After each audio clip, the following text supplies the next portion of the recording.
नमस्कार, मैं हूं रजनीश और आज चुनावी चुस्की में हम हैं पटना साहिब लोकसभा क्षेत्र में और जानते हैं कि किस तरीके से सरगर्मी जो है वो बढ़ी है और साथ ही साथ आम जन जो है इस चुनाव को लेकर किस तरीके से देख रहे हैं, क्या कुछ मुद्दा है और जो मौजूदा स्थिति है उसमें किस तरीके से बातें हैं। तमाम लोग हैं हमारे साथ। यदि आपसे हम जानें कि ये जो चुनाव है उसको कैसे देख रहे हैं, क्या मुद्दा है? मुद्दा है विकास, रोजगार।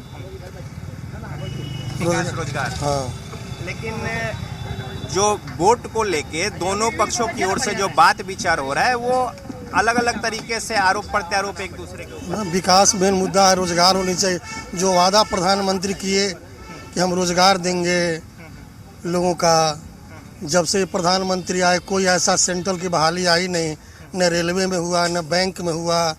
वो अग्निवीर भी कहाँ से तो ला के रख दिए, जिससे आम जनता में क्षोभ है। तो ये मुद्दा, इस मुद्दा पे हाँ, इसी मुद्दा पर हो रही है। अच्छा, एक जो तेजस्वी का 17 महीना का जो कार्यकाल है उसका बहुत बड़ा मैसेज जा रहा है।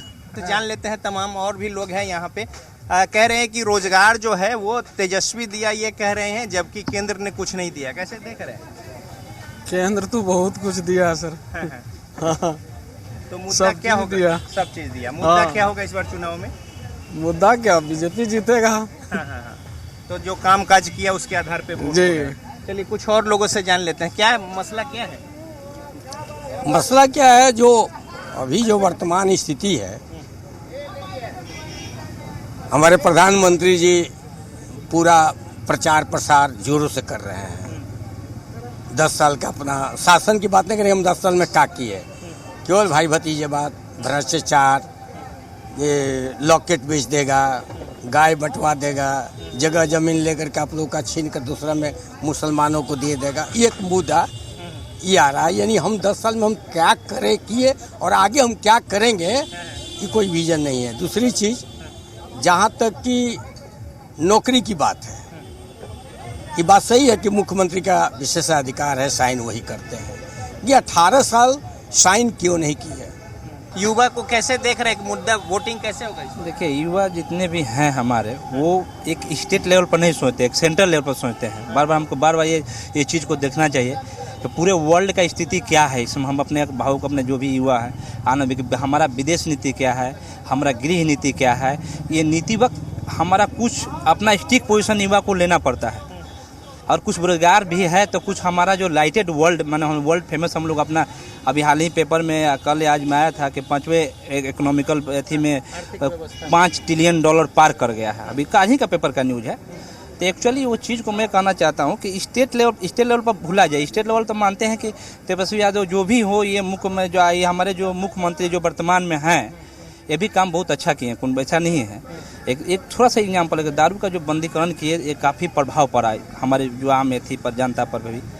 और विदेश नीति के बारे में, प्रधानमंत्री के बारे में पूछिएगा तो खैर बीजेपी लगा, तो खैर प्रधानमंत्री हमारा आज तक अभी अपने जीवन काल में भी देखे नहीं, और भी जीवन में रहेगा। तो ये सब केंद्र का मुद्दा जो है रहेगा और वोट पे इसका असर। हाँ, केंद्र पर असर रहेगा, लेकिन ये बेरोजगारी जो मुद्दा है ये उतना ज़्यादा टेकअप नहीं करेगा। टेकअप नहीं करेगा। मैंने एक बात देखिए, एक चीज वही ना बात है कि अपना अपना मत है, लेकिन आप भी जानते हैं कि रोजगार, हमको विदेश नीति क्या है। अगर हमारा इकोनॉमिकल तीसरा पोजीशन आ गया, चौथा पोजीशन आ गया, हम बहुत डेवलप कर गए, फिर भी 80 करोड़ लोगों को 5 किलो अनाज देने का हमको नौबत आ जाता है। जरा इस पे देखिए, अनाज की बात। हाँ, एक्चुअली आप सुनिए, आप ये कांग्रेस क्या कह रहा है कि अब 10 किलो देंगे, पर तो सुनिए जरा, तो भी 80 करोड़ को तो गरीबी बना रहा है। बीजेपी तो 5 किलो दे रहा है, अगला वो तो अनाउंसमेंट कर जो है खड़गे जी कि 10 किलो अनाज देंगे, तो इसका मतलब कि 80 करोड़ पूरा गरीब हो गया। उससे गरीबी अमीर तोला नहीं जाएगा सर। ये सरकारी कर्मचारी है तो क्यों नहीं कहेंगे कि वो गरीबी मुद्दा नहीं है, हम इकोनॉमिकल देख रहे हैं, लेकिन विदेशी नीति देख रहे हैं। लेकिन चलिए, ये भी कुछ कहना चाहिए। प्रोफेसर है, हमको भी 1.5 लाख वेतन मिलता है। इनसे पूछिए कि भारत का विदेश नीति क्या है। भारत गुटनिरपेक्ष देश है, भारत गुटनिरपेक्ष देश है। अभी रसिया यूक्रेन पर युद्ध किए, तो कभी बोले यूएन में जाके कि आप यूक्रेन पर चढ़ाई मत कीजिए रसिया को। ये तो कह रहे हैं कि भाई हम तो युद्ध रुकवा दिए यहाँ छात्रों को निकलवाने के लिए। कुछ वो कैसे कैसे छात्र आया वहाँ यूक्रेन में पढ़ने वाला पड़ोसी देश मदद नहीं करता तो कैसे आता बच्चे, कैसे बाहर के गुटी निरपेक्ष। पहले पेट में बेरोजगारी है, यहाँ अभी भारत के विदेश नीति पढ़ा रहे हैं। चलिए, विदेश नीति की बात हो रही है, बेरोजगारी की बात हो रही है, कुछ और बातें कर लें। आप इंडियन फ्लैग दिखाकर पाकिस्तानी आदमी इंडियन फ्लैग दिखाकर भारतीय फ्लैग दिखाकर दो घंटा आया हुआ है। हिंदुस्तान में चुनाव हो तो पाकिस्तान की बात करेंगे। भारतीय झंडा पार हुआ ना जी। हमको चाइना हिंदुस्तान नहीं, पाकिस्तान नहीं चाहिए। हमारा फ्लैग का इज्जत था ना जी। झंडा जो गाड़ी पर लगा हुआ था, इंडियन हो चाहे कोई भी हो, सभी ने भारतीय झंडा दिखाकर पार किया। वो लोग कुछ और लोग हैं यहाँ पे, उनसे हम जान लेते हैं। कुछ युवा भी हैं, लेकिन उससे पहले कुछ यहाँ पे चाय की चर्चा और उससे पहले कुछ भूंजा पार्टी भी हो रहा है, उसके बाद चाय भी चल रहा है। क्या कुछ मुद्दा होगा, क्या देख रहे हैं? क्या मुद्दा होगा? हम लोगों को मुद्दा भाई रोजगार मिले, मार्केट में रोजगार मिले, बाकी तो सब ठीक है। तो रोजगार के मुद्दा पे चुनाव होगा। हाँ, ये हावी रहेगा। कैसे देख रहे हैं, क्या मुद्दा रहेगा चुनाव जो है, किस तरीके से देख रहे हैं? देखिए, तो मुद्दा पूरे देश में ला रहे कि जो राम को लाए हैं उसी को लाएंगे। तो राम की बात कर रहे हैं। अपना अपना अलग अलग विचार है। हमारा तो राम और अथी से मतलब नहीं है। देश में एकता होना चाहिए, हिंदू मुस्लिम से कोई भी मतलब नहीं है। तो रोजगार हो, देश आगे बढ़े जी, ऐसा नेतृत्व हो तो देश आगे बढ़े। नेतृत्व ठीक ही चल रहा है। हाँ, तो कई सारी बातें निकल के आ रही हैं। कुछ और भी लोग हैं, उनसे हम जान लेते हैं। लेकिन इससे पहले देखिए, चाय की चुस्की जो है यहाँ पे वो चल रही है और चुनावी चुस्की में राजनीतिक जो तापमान है वो बढ़ा हुआ है। तो कुछ जान लेते हैं कि मुद्दा इस बार चुनाव में क्या देख रहे हैं, क्योंकि 5 फेज निकल गया है, अब यहाँ भी करीब आ गया। वैसे तो कोई मुद्दा नहीं है, मुझे तो सब कुछ ठीक ही लग रहा है। मोदी गवर्नमेंट में भारत का विदेश नीति भी बढ़िया है। चारों तरफ मोदी जी का डंका बज रहा है, भारत का डंका बज रहा है। थोड़ा बेरोजगारी वाला है मुद्दा, बेरोजगारी का है, थोड़ा सा बेरोजगारी का दिखता है, मगर वो भी ठीक ही लग रहा है। बाकी सब कुछ ठीक ही है। चीनी चाय दूध सब ठीक है? ठीक है। ठीक है, अच्छा। कमाई ठीक है चाय का? जो गर्मी में चाय थोड़े चल रहा है, हम लोग टाइम पास कर रहे हैं। टाइम पास कर रहे हैं। तो चाय का जो चुस्की है और राजनीतिक जो चुटकी एक दूसरे पे चल रहा है पार्टियों का, तो क्या मुद्दा सर? देखिए, चाय का जो चुस्की है वो उसमें सर चीनी नहीं है, चीनी नहीं है, रोजगार चाहिए। रोजगार सबसे बड़ा मुद्दा है। तो चीनी की मिठास फीका हो गया है। फीका, और देखिए, उधर बैठे हुए हैं चीनी और चीनी मिल को लेकर भी चर्चा कर रहे हैं। वहाँ पे हम आपसे बात कर रहे हैं और उधर वो लड़ाई कर रहे हैं कि चीनी और चीनी मिल को लेकर। लड़ने की आपस की बात नहीं है। यहाँ जनता पहले अपने की हर साल बेरोजगारी बढ़ रहा है। मंदिर मस्जिद सबके घर पर है, पूजा हर जगह होता है, लेकिन सबसे पहले होता है स्कूल कॉलेज में पूजा होता है, उसकी रोजगार होना चाहिए सबसे पहले, वही सबसे बड़ा चाहिए। तो मंदिर का कोई असर नहीं है, बाकी चीज असर नहीं है, रोजगार चाहिए और मूलभूत बात होनी चाहिए। टॉफी पीने से कुछ फायदा नहीं है, रोजगार बात करें, पॉइंट पर बात करें, तभी मिलेगा वोट, नहीं तो नहीं। तो इस बार खुल के बात हो रही है कि सीधा सीधा। देखिए सर, कहीं भी है एकदम रोजगार के लिए सबसे बड़ा चीज़ है। रोजगार रहेगा तभी तो सर चलेगा पेट, इसके अलावा कहीं नहीं चल पाएगा। रोटी अगर कमाने के लिए जो लोग जा रहे हैं, कमाएगा तभी तो खाएगा। तो अब इसमें सवाल ये है कि ये कह रहे हैं हम रोजगार दिए, वो कह रहे हैं हम रोजगार दिए। देखिए, कोई नहीं रोजगार है, एम्प्लॉयमेंट खत्म हो रहा है। सारे इनका एक कंसेप्ट है कि प्राइवेट सेक्टर में जाने के लिए कहीं भी करे, लेकिन रोजगार दे। भविष्य निधि कर्मचारियों की संख्या बढ़ती चली जा रही है। मतलब वो भविष्य निधि में जो रजिस्टर्ड होते हैं, तो कहीं रोजगार लगता है, वही ईपीएफओ में रजिस्टर्ड होते हैं। तो कहीं ना कहीं रोजगार मिल रहा है, तभी तो संख्या बढ़ती चली जा रही है। लेकिन फिर भी लोग हवा बना रहे हैं कि रोजगार नहीं है, रोजगार नहीं है, रोजगार नहीं है। अरे रोजगार नहीं है तो ईपीएफओ में किसकी संख्या बढ़ रही है? किसका पीएफ कट रहा है? कौन है वहाँ पे? रोजगार मतलब ये कह रहे हैं कि सरकारी नौकरी और तमाम सारे जो बातें हैं। में तो देखिए सर, प्राइवेट सेक्टर में तो बढ़ेगा सर। अगर कहीं भी सर अगर देखा जाए 5 स्टाफ है तो उसका सर एक तो जाएगा ही प्राइवेट सेक्टर में, लेकिन सरकारी एम्प्लॉय है कहाँ? आप खुद सकते हैं, आप खुद प्रेस मीडिया आप देख सकते घूम रहे हैं। तो चलिए जरा सा जान लेते हैं। तो कई तरह का बात लोग कह रहे हैं चुनाव को लेके, क्या कह रहे हैं? हम तो कह रहे हैं कि रोजगार जिसका पास, जिसको ज्ञान नहीं है, जिसको टेक्निकल नॉलेज नहीं है, उसको रोजगार नहीं है। और जो पढ़े लिखे ढंग से नहीं है, उसको नहीं रोजगार है। हाँ, रोजगार सबके पास है। आदमी काम करने के लिए आदमी नहीं मिलता है। हाँ। तो ये मुद्दा है। हाँ, मुद्दा कुछ नहीं, रोजगार वाला मुद्दा। जो टेक्निकल ज्ञान जिसको नहीं है उसके पास बेरोजगारी है। जो काम नहीं कर दिखेगा, जो काम नहीं करना चाहता है उसको तो बेरोजगारी दिखेगा ही। घर में आटा है कि नहीं उसकी चिंता नहीं है, लेकिन मोबाइल में डाटा होना चाहिए। सबके पास मोबाइल में डाटा है, सबके पास 50,000 का मोबाइल है, कहाँ से आता है? कहाँ जाए? ये क्या मुद्दा देख रहे हैं? कई तरह के सवाल है, चर्चा हो रहे हैं चुनाव में। देश में विकास तो हो रहा है, काफ़ी हो रहा है पिछले 10 साल से। तो वही मुद्दा है, विकास जो सरकार करेगी। अभी जो सरकार इंडी गवर्नमेंट जो है, एक गठबंधन, इंडी गठबंधन, वो सब चोर लोग साथ ही मिल गए हैं। ठीक है, तो अब वो लोग काफ़ी 10 साल से भूखे बैठे हैं। तो अगर वो आता है तो पहले तो अपना घर परिवार का बनाने का देखेंगे, तो देश के बाद फिर भी चला जाएगा। इसलिए मोदी जी को वापस आना चाहिए।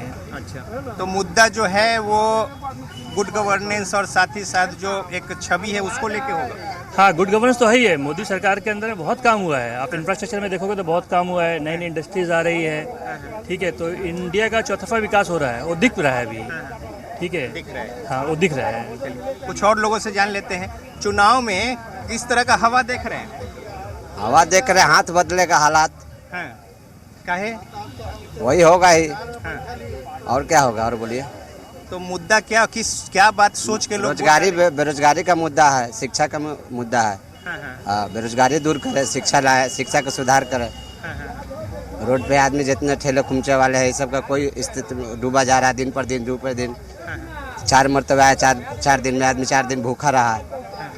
ठेला वाला ये सब जितना छोटा मोटा दुकानदार है, सब 4 दिन तक भूखा रहा, कोई दुकानदारी नहीं किया। इनके चक्कर में किसी का दुकान नहीं खुला। यही बेरोजगारी है। ओ, मतलब यहाँ पे दौरा हो रहा है प्रधानमंत्री का, और जो आ रहे हैं नीचे स्तर का आदमी के लिए तो जो रोड पे कमा खा रहा है, जो डेली कमाता है, डेली खाता है, डेली 500 रुपया का दिहाड़ी कमाता है, एक दिन बंद हो गया तो दिहाड़ी नहीं कमाएगा तो उसका चूल्हा कैसे चलेगा? यहाँ 2 दिन, 4 दिन, 5 दिन बंद हो रहा है। तो इसलिए नाराजगी है। नाराजगी रहेगी नहीं। आप इतने साल आए हैं, 10 साल से हैं, 10 साल में आप आए हैं, एक बार आए चलिए हो गया। तो आदमी को उसी हिसाब से ना जा रहे हैं, उस रोड से बंद करवा रहे हैं सारा पटना को ही। सही बात है कि बेरोजगारी बहुत बड़ा मुद्दा है, समझे। वो बेरोजगारी जो है सबसे बड़ा मुद्दा यहाँ है। अब देखिए, आप प्रधानमंत्री की बात लोग कर रहे हैं ऐसे वैसे, वो 10 साल रहे प्रधानमंत्री, बहुत ऊंची ओहदे पर हैं, देश विदेश सब बोलते हैं, सब लोग आप भी सुनते हैं, हम भी सुनते हैं ना। लेकिन ये प्रचार में जो ये आते हैं तो अपना 10 साल का उपलब्धि बताते हैं। तेजस्वी बोलते रहते हैं कि हाँ आपने बताइए क्या किया 10 साल में, कुछ तो बताइए मोदी जी। आपसे जानना चाहते हैं कि क्या सोच के वोट होगा इस बार, क्या हवा है? देखिए, वैसे तो ये तो सेक्रेट चीज़ है। नहीं, हम नाम लेने को नहीं करें, लेकिन मुद्दा तो कुछ होगा जो सोच के एक मन बनाया जाए। बेरोजगारी तो है ही, मुख्य मुद्दा तो बेरोजगारी ही है। बेरोजगारी है। हाँ, बेरोजगारी। इसका असर चुनाव में देखने को मिलेगा? कुछ हद तक तो जरूर इसका मिलेगा। अच्छा, नीतीश जी चुनाव में मुद्दा है? 50-50 का चांसेस है। 50-50 का। देखिए, यहाँ पे कई सारे लोग हैं, कुछ पक्ष की बात कर रहे हैं, कुछ विपक्ष की बात कर रहे हैं, कुछ युवा भी हैं, महिलाएं भी हैं, हालांकि कैमरा पे नहीं, लेकिन पीछे से कह रही हैं कि गैस सिलेंडर महंगा है। और गैस बहुत महंगा है, दाल महंगा है, 5 किलो अनाज दिए तो पकाएंगे किस में? बताइए। तेल महंगा है, यहाँ 28 रुपये 30 रुपये नमक है, सब्जी महंगा है, हर चीज महंगा है। जब सरकार ऊपर हुई है, जब महंगाई बढ़ी, बस इसका असर रहेगा। आगे भी सरकार बनेगी तो महंगाई बढ़ेगा। आगे भी सरकार बनेगी, कोई बनेगी तो महंगाई ऊपर ही जाएगा, नीचे नहीं आएगा। चलिए, तो इस तरीके से तमाम तरह की बातें हैं, और चाय की चुस्की है, और यहाँ पे खुशबू भी है। कुछ लोग कह रहे हैं चीनी की मिठास कम है, कुछ लोग कह रहे हैं गैस सिलेंडर महंगा है, 5 किलो अनाज मिल रहा है लेकिन बनाए कैसे। वहीं यहाँ पे भूंजे पे पार्टी है और उसके बाद चाय भी है, लेकिन कई सारे लोग जो हैं अलग अलग मत है, अलग अलग तरह से बातें जो है वो कह रहे हैं। थोड़ा हम इनसे राय ले लेते हैं कि इस बार क्या चुनाव का क्या हवा देख रहे हैं, कैसा सोच के चुनाव होगा, मुद्दा क्या होगा? मुद्दा क्या है? 400 पार वाला मुद्दा है, और क्या कुछ तो अब नहीं समझ में आ रहा है। बस 400 पार वाला 400 पार वाला है, लेकिन ये कह रहे हैं कि महंगाई बहुत है। महंगाई कहाँ दिख रहा है? 400 पार बता रहे हैं। 300-400 पार तो निश्चित वो होगा। महंगाई कहाँ दिख रहा है? आप बोलिए, किसी आदमी से पूछिए, उसके घर में जितना सदस्य है सबके पास लगभग 10,000 से प्लस का मोबाइल होगा। ठीक कह रहे हैं, ठीक है बोल रहे हैं सर, वही बात है। वही बात हाँ, चलिए वही बात है। कुछ और सज्जन है यहाँ पे, क्या मुद्दा रहेगा चुनाव में इस बार? चुनाव में मुद्दा देखिए, देश में एक ही मुद्दा है, विकास का मुद्दा है। जिस देश में जिस देश को लोकतंत्र और खूबसूरत गंगा जमनी तहजीब से इस देश को जाना जाता था, उस देश को आज जो है एक धर्म और जाति के नाम पर बांट दिया गया है। जो लोग ये कर रहे हैं वो साफ और खुला चेहरा है, वो दिख रहे हैं कि ये लोग किस मानसिकता के लोग हैं और कहाँ पर इस देश को ले जाकर के खड़ा करना चाहते हैं। तो देश का मुद्दा है, विकास का मुद्दा है, देश में युवाओं के रोजगार का मुद्दा है। 15 लाख रुपया कब हमारे अकाउंट में गिरने वाला है, इसका इंतजार है हमें। अच्छा, तो ये 15 लाख भी मुद्दा रहेगा? 15 लाख क्यों नहीं मुद्दा रहेगा? 15 लाख जब 2014 में जब माननीय प्रधानमंत्री नरेंद्र मोदी जी आए हैं तो उन्होंने क्या कहा था, यही 15 लाख के हर देश में जो गरीब नागरिक के अकाउंट में जाएगा। मैं उसका इंतजार कर रहा हूँ अपने अकाउंट को लेकर के कि कब माननीय प्रधानमंत्री जी का 15 लाख रुपया हमारे मोबाइल पर आ जाए। अच्छा, सारे लोग हैं, अपनी अपनी बातें हैं और कई सारे लोग जो हैं स्पष्ट कह रहे हैं कि बेरोजगारी, महंगाई ये मुद्दा है और इसको सोचकर, और साथ ही रोजगार को जोड़ रहे हैं। दूसरी ओर लोग देश विदेश नीति और जो अंतर्राष्ट्रीय संबंध है इन सब बातों का हवाला दे रहे हैं। 5 किलो अनाज की बात हो रही है, कोई 10 किलो अनाज की बात कह रहे हैं। चाय की चुस्की के साथ इसी तरीके से चुनावी सरगर्मी जो है वो तेज़ है। और पटना साहिब में आमने सामने में अगर बात करें तो कांग्रेस के प्रत्याशी और साथ ही साथ जो मौजूदा सांसद है बीजेपी के रविशंकर प्रसाद, और इनके बीच मुकाबला है। हालांकि और कई दूसरे प्रत्याशी हैं, तो अब ये देखना है कि किस तरीके से लोग मन बनाते हैं और चुनाव में क्या कुछ स्थिति बनती है। लेकिन जो बात और जो वानगी निकल के आ रही है उसमें इतना तय है कि लोग मुखर हैं और अपनी अपनी बातों को पूरे अधिकार और साथ ही साथ तर्क के साथ रख रहे हैं। इस चुनावी चुस्की में इतना ही। देश दुनिया की बाकी खबरों के लिए देखते रहिए जी बिहार झारखंड। मुझे दीजिए इजाज़त, नमस्कार।